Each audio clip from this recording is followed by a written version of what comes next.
Welcome to the Peach Slide podcast. I'm here today with Sarah and Eric from Bona Fide Bus.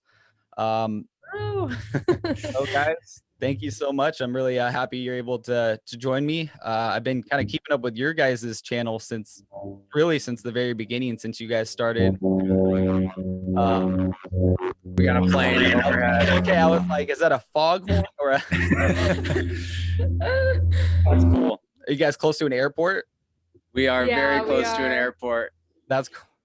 Well, I mean, yeah, I imagine a lot of times industrial shops like this, like with the bus right behind you, a lot of times they end up being in places that are close to airports, industrial areas like that. So Yep. makes sense. But like I was saying, I've been keeping up with you guys since the very beginning. You guys have even been traveling, doing some traveling real close to us here recently. I mean, anytime you guys have been in Tahoe, you guys have kind of been just like an hour and a half away from us. So it's been kind of cool seeing you guys do some stuff up there and some in a kind of an area that I'm familiar with and know. So that's been kind of cool. Yeah. Obviously right now we're in the little bit of an unfortunate circumstance, but yeah. as far as we can see the bus right behind you guys getting some work done. But as par, like we were talking yesterday a little bit, is for life on the road, this is the reality. So sometimes having something like this might be a great thing to share and talk about and give the real lowdown on what it can be like sometimes. And it's not all picturesque windows of the beach or the snow or the mountain. Exactly. Absolutely. Yes. And it's definitely something you have to prepare for too if you are going to live life on the road. And we did. We had a little nest egg saved up and we're mentally prepared if the bus were to break down at some point. So we're just happy we thought ahead a little bit. Yeah, I imagine a lot of people can end up getting into trouble a little bit like that, getting on the road and not quite thinking about those things that are going to come up along the way. For you guys, you want to get a little bit, I mean, we can just start right with the bus. So where are you guys at? What happened? How did, what's actually wrong with the bus, and maybe some things Sure. you guys have learned along the way with this? Absolutely. So we just recently did a trip up Highway 1. We started down in Dana Point and hugged the coast all the way up.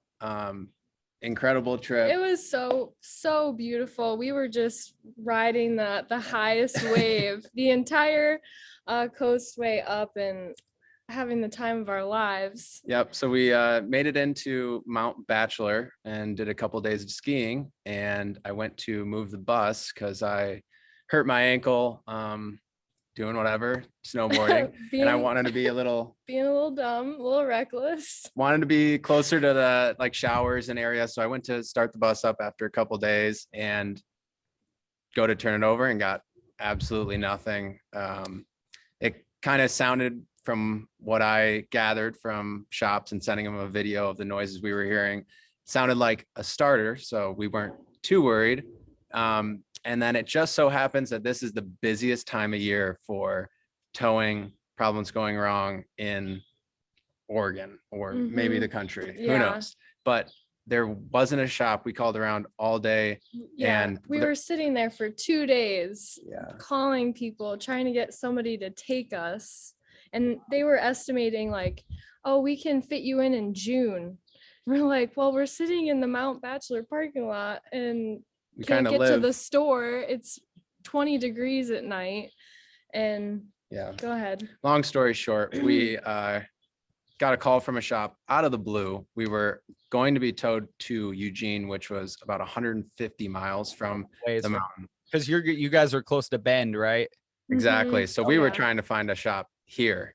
And just so happened we got a random call from a towing service who also has their own shop. They could get us in immediately. And then I was asking the question, can we stay in our vehicle while you work on it? Can you bring it outside? Or crossing our fingers? Because we were prepared for waiting weeks till they could even get the bus in to fix it, which we were coming up with all sorts of, different ways that we could go about that. But we got into this shop. They got it looking at it immediately. The starter was one of the many problems. But it ended up being the EGR. So we have the 2008 E450 6.0 liter. Notoriously kind of a pain in the ass engine. Mhm. So a lot of people are familiar with the bulletproofing, which are preventative steps you can take to kind of button up the main issues. And yes, what Sarah just did, the air quotes around bulletproofing, is what the guys here kind of explained it to us as the phrase Kleenex. You know, when you think of Kleenex, it's really a tissue, but the brand Kleenex kind of overtook that. Yeah. It's like a concept. slang term, and Yeah. depending on who you talk to, everybody has different ways of addressing it. Yeah. So there's basically 3 to 5 components of that bulletproofing to take preventative steps. So it is that EGR delete, which was the issue for us. There's the oil cooler. There's the head head studs, which we didn't end up doing because we didn't need it. Yeah, our engine is sitting right here, and they said it's in great shape. So we are doing the EGR delete and the oil cooler, which they got in last night. So are these steps that probably almost anybody that buys one of these should kind of think about from the very beginning and say, like, you know, at least have those certain components checked, like you said, like with one of them or two of them, maybe you don't need to do that with your particular exact one, but it's kind of tricky because in order to check them out, how they explain it to us is you have to really go in the engine and kind of take it apart. So it's a risk that you take when you buy that engine, which we knew we were taking, and something you just have to mentally prepare. This, you know, you might end up in a shop for a couple weeks, and you should have some money saved aside in case you do have to do that. And with this particular like size and engine, was it just that these are what's available right now? Or is it just a mixture of like they only make kind of these size bus with this particular model that we like with this engine in it? Yeah, for us, we really wanted the Collins body, which is a little taller, not quite as round as the Thomas's. We knew what we were getting into with the 6.0, and we've heard, you know, positives and negatives. So they are more fuel efficient if you do the preventative steps. You know, you have a lot of power, and I don't think it was something for us that, you know, we were only going to do the 7.3 as the other engine, 2003 and prior, that is known as being more reliable. And I'm just talking Ford here too. I really don't know what the GMC, you know, situation is, but we've learned quite a bit this week. But yeah, the other reason we went with this bus in particular with this engine in it is the body, and then it had the extra door in the back. And yeah, when we stood inside of it and we had the extra headroom and the square walls, we just we knew we had to have it. Yeah, I mean, it was nice for you guys being able to actually raise up the subfloor, add the floor there, and with the ceiling, and be able to do both and not have to, you know, to do a roof raise is, you know, you're not going to get that with all models, you know. Absolutely, and we knew we wanted to really insulate it. Just being in those cold environments, we will chase down those big storms, and you know, snowboarding is something we both love to do. So, and the mountains in general, but yeah, back one more thing about the bulletproofing, if I could say, you know, to those out there with the 6.0, we've been getting a lot of people, you know, asking us questions that have this motor. I don't think it's something you should do before anything goes wrong, because I would, you know, if you just take apart the entire engine and fix it all up, still little things could go wrong where those big pieces would have to come out. So in my 2 cents, I think the smartest thing would be wait till one thing goes wrong, which was the case for us, and then do them all and spend that little extra money, because the labor cost you're already going to be spending for that one unit that you need to fix. So just go ahead and pay for those extra parts and do a nice, you know, bulletproof. Yeah, no, and I totally get what you're saying too, because we just recently, like a couple weeks ago, bought a new, like a new old as heck backhoe, that it's like the same thing. It's like I have all these parts, and in my head you're like, oh, I just change all these things out. But sometimes you run into more issues that way where you just need to take it one step at a time. If it's fine now, don't just try to rip it out and put a Yeah. brand new one in. Cause you know, I've seen so many people tell me like, hey, a lot of times you end up running into more trouble that way as well. Mhm. So Yeah. yeah. And And this whole experience has been kind of as we've been had more time to think of on it, kind of a blessing in disguise, because before we broke down in the Mount Bachelor parking lot where, you know, there's food and lodging and showers if you need it, we had been in just the middle of nowhere with no cell service, and we were, you know, in a sense lucky that we broke down because we broke down there. And then on top of that, we just so happened to, you know, get a shop that was willing to let us sleep in our bus in the shop. They have bathrooms here, they have a shower here, they even have some laundry that they let us throw in. And they've just all been very kind and hospitable throughout this whole process. So um, had it happened anywhere else, who knows where we would have landed, and if we would have had to spend 2,000 more dollars on a place to stay. yeah, yeah, you imagine these days, probably over the last, I don't know, maybe 5 to 10 years, that that's become a thing now of buses that need repairs, actually needing, you know, living in them and, you know, kind of having that question. So shops are probably getting that quite a bit now. You Mhm. know, hey, can we kind of just stay in Yep. here? Like, Yeah. what can we do? Yeah. And they totally understood, you know, we don't have any family or anything close by, and they totally just took pity on us and offered what they could. We're like, yeah, you can stay here. It's not going to bother us any. So Huge make blessing. yourself at That's home. easy. Yeah, you guys really like lucked out with that, and that's Yeah, absolutely. so. How is that looking? Are you guys like a few days away from it being done, or do you guys what's your kind of plans going forward looking like? Tonight or tomorrow morning is what Yeah. it's sounding like. Yeah. So we're pumped. We've just there's only so much for us to do here, you know. So we've just been feeling kind of lethargic. We've been killing time just going on a bike ride, going on a walk. We went to Walmart and walked around for like 2 hours just goofing off because like we said, we went from that high where we were just traveling every day up the coast, and now we're just kind of twiddling our thumbs trying to find some kind of entertainment. Yeah, I imagine it'll be like a, you know, a relief to kind of hit back on the road again, but also to kind of have maybe some of those issues that were in the back of your head, maybe a little buttoned up, like, hey, you know, we got those little parts taken care of. Absolutely. Absolutely, Yeah. yeah. Jinx. The other thing I was gonna mention too earlier when you said about when you broke down was like, it really goes to show that in those times having that secondary vehicle, whether it's like a little like Mhm. scooter Vespa on the back to a car, like whatever, it can be a lifesaver in those Totally. times. So for other people out there, like, you know, you see what, you know, whether you can just put something tiny or you can tow a little vehicle, it Mhm. really be a kind of a lifesaver for people in those moments. Yeah, especially Even if we were out in the boonies somewhere. I mean, even a bicycle, you know, if you can bike 10 miles or whatever until you get cell service, that's a really good point. Yeah.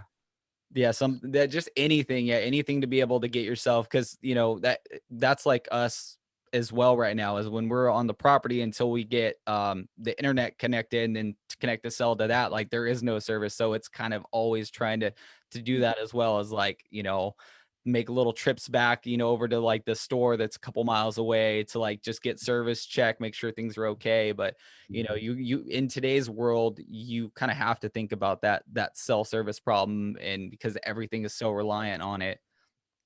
yep. Yeah, it seriously is. Yeah. Well, for you guys, you know, what, you know, kind of, let's maybe go back now to like before all this, like before you ever decided to get into bus life, you know, kind of where did that come from for you guys? How did you guys kind of narrow that down as to kind of Sure. the life choice you decided to take for a little bit? Yeah. You want to take this one? I Um, feel like you. sure. So in college, I studied environmental studies, natural resource management, and a huge emphasis in a few of my classes was just talking about tiny living and minimalism. And I had always, that kind of opened up a whole new world for me of, oh, you don't need a huge house. You can live modestly and still be happy. And like a lot of people, just found schoolies on YouTube. And then we started dating, and we both love traveling. And we started out traveling, car camping. One of our first big trips, 2 months into dating, we took a huge road trip in his old Jeep and just slept in the back of it. And we just really fell in love with doing that together. And once things got more serious, we moved in together, and then COVID happened.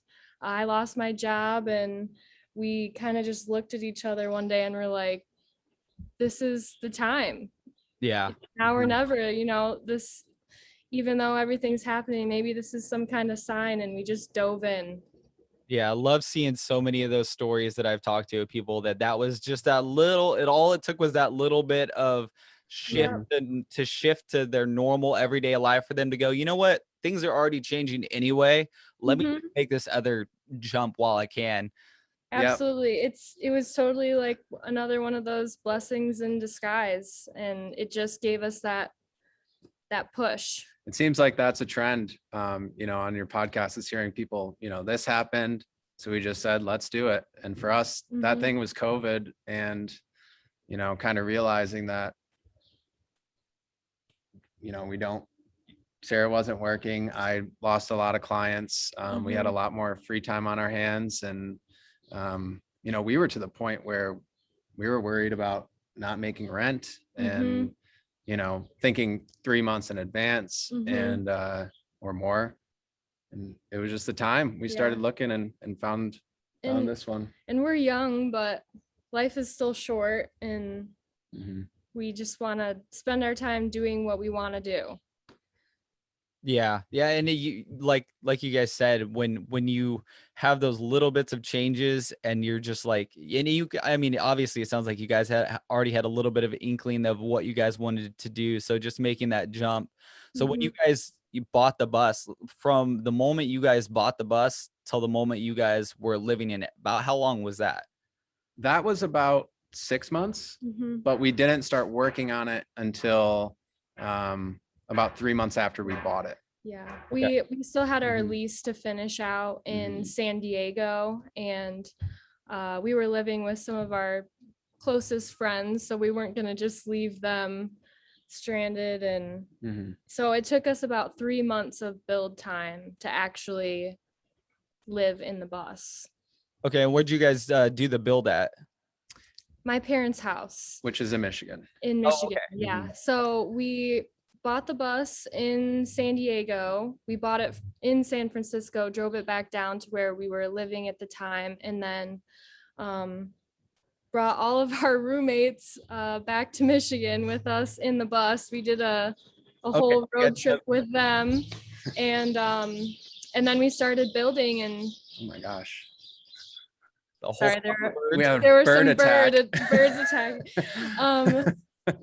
But yeah, so once we got back to Michigan, we just started building immediately, and it was like every day 10 to 12 hours just researching, manual labor, just Mhm. trying to do whatever we could before that Michigan winter set in. Yeah, I imagine that trying to like beat that was kind of ridiculous because I mean Yeah. I've never been there, but from people I know, my sister lived up in that area for a long time. It is just like it gets ridiculously cold. Oh yeah. Imagine Yeah. you guys were on a real time crunch. In 3 months is a ridiculous amount of time for just a couple people to finish a bus. We didn't realize that really until we started meeting other schooly people, um, and kind of paying more attention to how long other people's builds took. But 3 months, yeah, that's pretty fast. Well, we also had those 3 months where we had bought the bus, so you're in it Mm-hmm. to prepare. And I had the solar broken down. We had budget broken down. We had, our layout pretty much Mhm. dialed. We did a lot of research and a lot of forward planning. I think we even had parts waiting for us at her parents' house, Okay. different components when we showed up, and we were Yeah. So ready to go.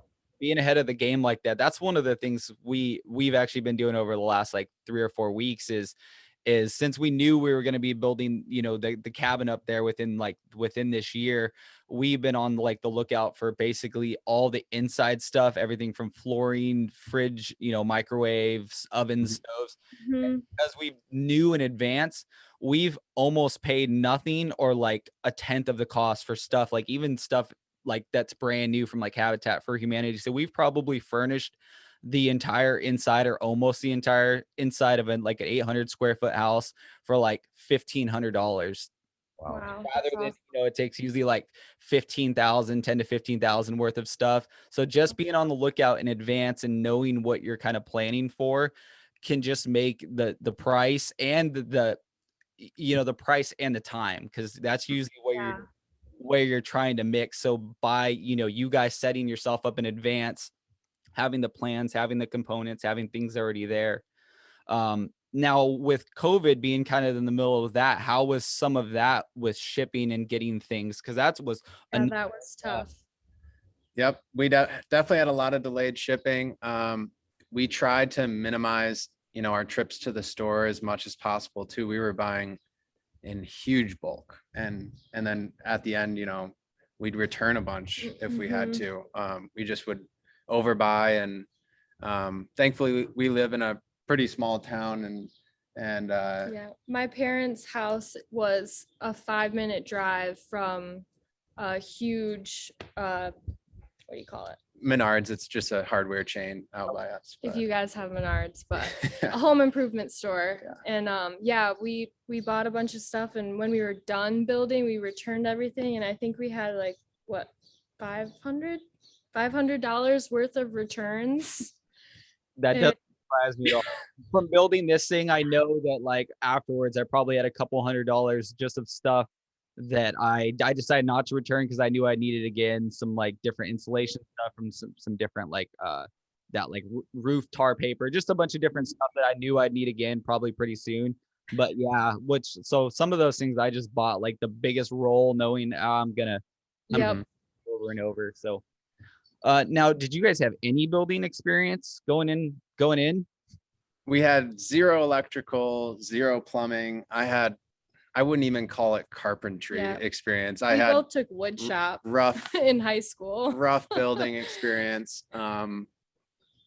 But yeah, Pretty YouTube, much man, no, as nothing. we've heard on this so many times, YouTube is just school. You can learn Yeah. anything. I mean, But you should beware of who you listen to on YouTube. But yeah, it's a wild resource now. There's so much information. Yeah, there really is, and I love for each kind of component. I mean, it's getting so detailed that like even if you need RV, electrical, solar, you know what I mean? Like you can get like 3 steps down and not just like electrical advice, but you can get specific RVs, sometimes down to even your own model. Yep. Same thing like I was talking about with that tractor. Like I wouldn't know anything I was doing if I wasn't able to find a bunch of people with their old videos, their own YouTube channel kind of showing their process. And I'm like, oh, that's, okay, 1 step down. Now I know how to do that, and I would have had no idea without YouTube. So Yeah, we had this we had this vision before we started building that we were going to document everything on film, what we were doing, and then make kind of a series on it. how Yeah, to, how to, and that completely went out the window. because we didn't know how to do most Yeah. of it. And I give so much credit to all the schooly people out there who do Everybody, the yeah. step-by-step how to building processes, because we just didn't have the patience for it. We were just And we could get halfway done with it and have to go back, Mhm. take 3 steps backwards. And yeah, I think there's kind of a two-pronged thing with YouTube, right? There's the how-to informational, but there's also like the motivational people. Like we would watch people just to kind of get us motivated to do something. And Mhm. Yeah, we loved that part of it too, just getting motivated, getting inspired, and then also learning from it. I mean, it's pretty incredible. It's really funny that you say that, because when I built like this, like it's a, the studio that we're in, we plan to do the same thing, that it was like we're gonna film, and every week the whole part of the process we're gonna have and we're just in such a time crunch, and I was trying to get it done before I knew I'd be getting close to have to go back to work with COVID. I had like this break that it was just like the closer you got to the end too, it's like less and less video. You're all like so crunched doing 12, 14-hour days, that like you look back and you're like, oh, there's times there where like we were not getting as much video as we should have gotten. Yep. If you want to watch our build videos, don't watch them to learn how to do anything. At the end, it totally got to the point where we were just scrambling, and I'd just throw the GoPro up in the corner, and what I got, what is what I got. Yeah. Definitely secondary. But I like that you said that, because for a lot of people, like they're not looking for a how-to. The only people looking for a how-to are the people that probably already have the bus or are real close. The other people, it's inspiring. Like you're trying to get them to that point where they're actually thinking about doing it. Like, oh man, those people, they were young, they did it, they were able to do it in a couple months. Hey, maybe we can do it. And that's what's I think is another component that is really important for other people out there, is to have people that kind of show that inspirational side of it. Yeah, definitely. And that's what we were drawn to before we bought the bus, for sure. And yeah, got our gears spinning about this whole thing. Yeah, with your guys's Murphy bed, how has that been for you guys? Have you found that you've used it much? Anytime I see somebody with a Murphy bed, I'm always interested, like how much is it actually used? Sure. Yeah. For us, I think we started out doing it maybe 80% of the time, putting it up every day. But on this trip, it's only been up 2 days out of maybe 2 weeks. Just because if we know we're going to be driving a lot, we'll leave it down. It's just more comfortable for the other person. We can take a nice break in the middle of the day and both, lay out and do that. But our main reason we love it is just we have, bring a bunch of friends to the beach. We'll do like lunch in the bus or whatever it is, and do our like day surf trips and mostly just it's nice to have for entertaining. Yeah. And you're right. And with having it the way you do with the pass through right like there, when you do have it up like that, it does make it kind of just dependent upon the situations you're in, where times, like you said, where more people may be around, or whatever, you're at the beach, you're going to be going in and out all day, in and out, even in through, it makes sense to. So I could see, even if it's not one of those things that's 50-50, or that you do put it up every day, each trip may be a little bit different, each. Yeah, definitely. Even though we don't put it up every day, I wouldn't change it at all. I love how it is. I love having the option, and just knowing that if we do have friends camping or something for a week and we all need to be inside the bus because it's raining or something, that makes it completely worth it and just more versatile. Yeah. And another thing with getting on the road and kind of going from the stable home life with work and stuff, you said you had lost some clients. So were you doing were you working home before all this started, and so you were able to kind of have an easier transition? And what do you do? And so I have a video marketing, content marketing company with a couple friends. We all moved out to San Diego. Sarah had got a job out there, and we were kind of already thinking of going to San Diego. So we, did this big company relaunch in San Diego, and thought that's where we were going to settle. And kind of right as we got moving and started kind of getting clients and everything, we got COVID hit us really hard. And we still did have some work. So I was lucky enough to have a couple, partners of mine still be able to shoot the content, be there on the ground. They stayed out west, and they could ship it to me as I was building out the bus. So Okay. they would share what they shot. I would do all the post production, and that worked out amazing. Like Mhm. it was pretty incredible how they were able to kind of support the business out there, and I would still be able to, do my share. Yeah. Are you finding that even as you get on the road, it's not easy. I shouldn't say easy, but able to kind of keep up with that, that kind of work and Definitely. We kind of have a little home base down there in Southern California. We have a little spot that we're comfortable with in Orange County, and we love that, day-to-day Mhm. life. The weather alone makes this, Mhm. kind of living just yeah. so much easier. Mhm. And we didn't feel like, our time in San Diego wasn't complete. The whole West Coast, lifestyle that we were kind of searching for this time in our lives. So we do spend a lot of time down there, and I will, actively Mhm. do the shooting and other things like Mhm. that. But when we go on our couple week trips, month trips, we can kind of fall back on that structure of them shooting and shipping me the content.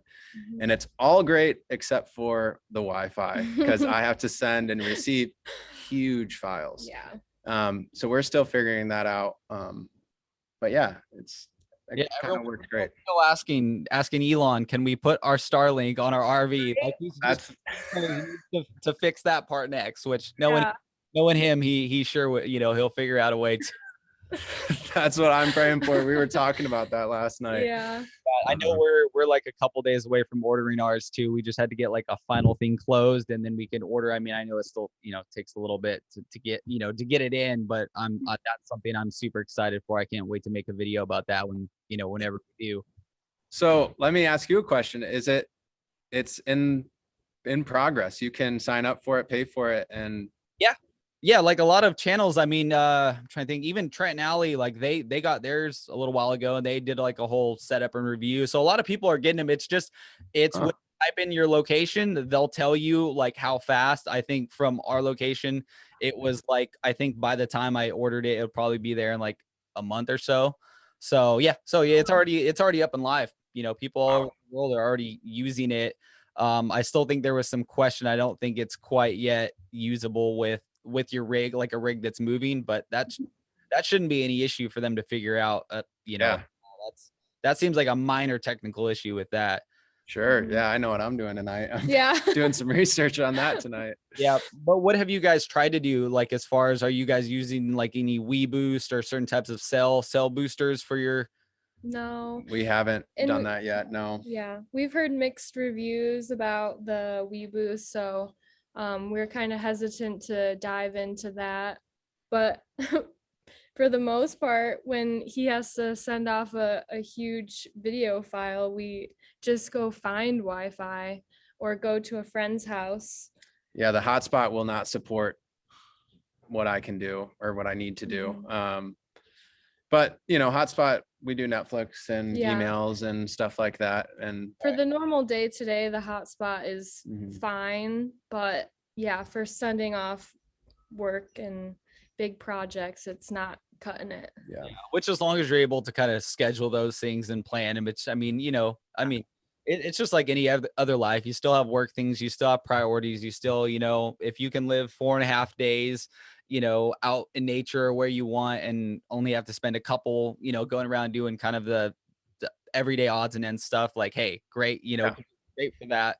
Or even like yourself too, saying with like a home base, I think that's such a massively beneficial thing is for people traveling. Like, if you can establish some kind of a really nice like home base, it makes, I think, life probably a lot easier. Anytime you're out, you're never that far away from kind of getting resettled back down for a little bit. Mhm.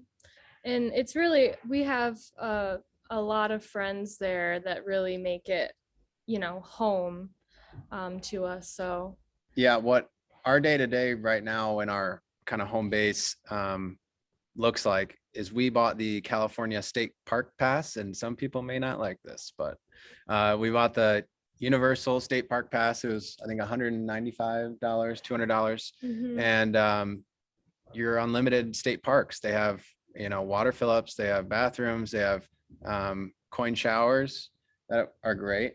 And then you can go park In some of the along most the, yeah, yeah. beautiful locations where you're right next to the water and Yeah. yeah.